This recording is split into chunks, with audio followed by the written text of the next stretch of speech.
Hello. With the holiday season upon us, I thought it would be a good idea to do a series of 4 videos on how to prepare your neurodivergent child for holiday gatherings. So in this first video, we're going to look at how to prepare for the big event.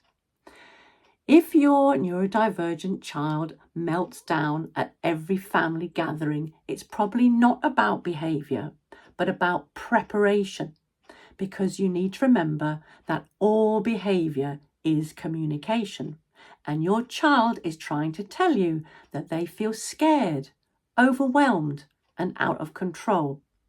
I'm Jean Ramsey, a teacher with 40 years of experience in schools, a certified coach, and an ADHD parent.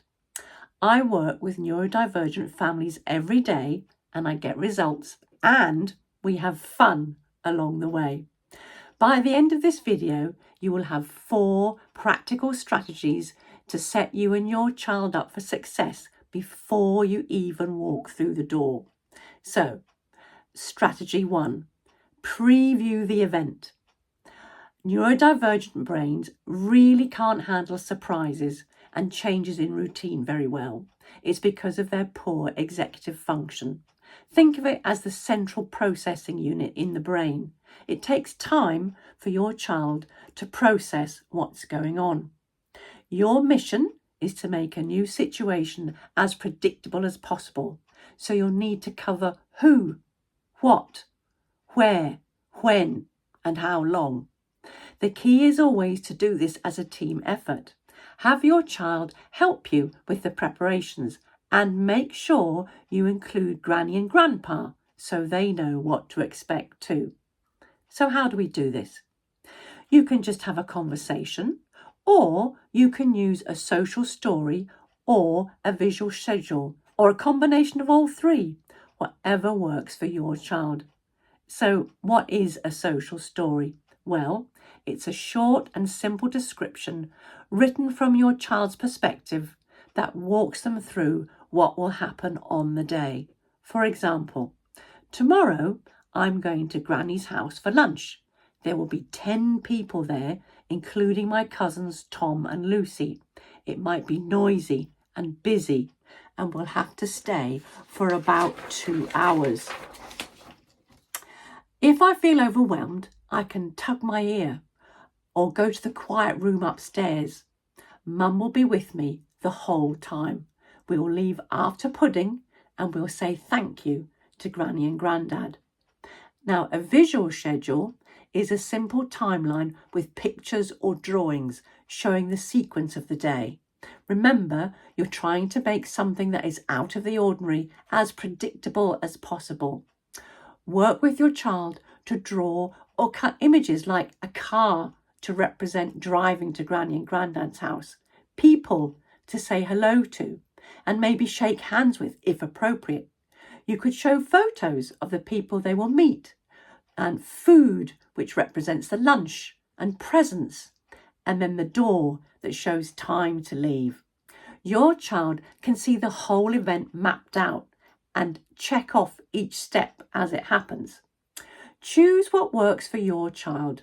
Some love the detailed story, others prefer the visual timeline, and some both. You can create it together the night before and review it again on the morning of the big event, and don't forget to share it with Granny and Grandad so they can understand the social story or visual schedule. The key is preparation, preparation, preparation. The repetition helps it to sink in. Strategy 2 is a secret signal. You want your child to feel seen, heard, and encouraged. A secret signal is very important because it gives them agency and control. For example, if you see your child tug their earlobe or use a specific word or a specific hand signal, then you know it's time to go to the safe place that you've already arranged. In our family, we had a safety signal for pick up from school, and our keywords were ZZ Top. If anything had happened where I couldn't pick them up from school, I could say to whoever I'd asked to go and collect them, ZZ Top, and that was our code word.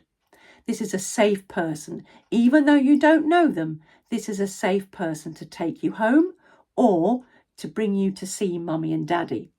That is different, of course, from your signal, which will be, it's time to break up the party. I need to go home. You can rehearse the safe word or the signal at home and make it fun.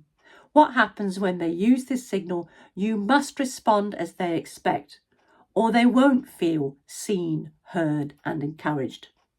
Strategy number 3 is the comfort kit. Encourage your child to have a comfort kit that is up to them what to pack. It could be fidget toys or headphones, a special comfort item. Our 37-year-old daughter still has the shawl that my mum crocheted for her when she was a baby. A favourite snack. This helps your child to feel in control. And strategy 4 is role play the scenarios. As a retired drama teacher, of course, this would be my favourite strategy. Rehearse greetings that are age appropriate. When we returned to Scotland after living in Africa for some time, my 4-year-old brother expected the grannies to be lined up along the border as soon as the train crossed into Scotland. When these elderly relatives, who all seemed to smell of mothballs as I recall, looked down at him and asked, "And how old are you, wee man?" he'd immediately say, "I'm 4. How old are you?" Some laughed and some pronounced him awful cheeky. What to do if they feel overwhelmed and how to make a polite exit. "Hello, Grandma. It's very nice to see you." "Excuse me, Granny. I need some quiet time now, thank you." You can have so much fun putting the emphasis on different words in the sentence. "Excuse me, Granny. I need some quiet time." "Excuse me, Granny. I need some quiet time." Keep it light and playful to build up the muscle memory. So we have 4 key strategies. Number 1, preview the event. Number 2, create a secret signal. Number 3, have a comfort kit. And strategy 4, role play the scenarios and don't forget to have fun. Please like and subscribe and comment with what works for your family. There is so much wisdom in the neurodiverse world. And next week, we'll talk about what to do in the gathering when things start to unravel. More to follow.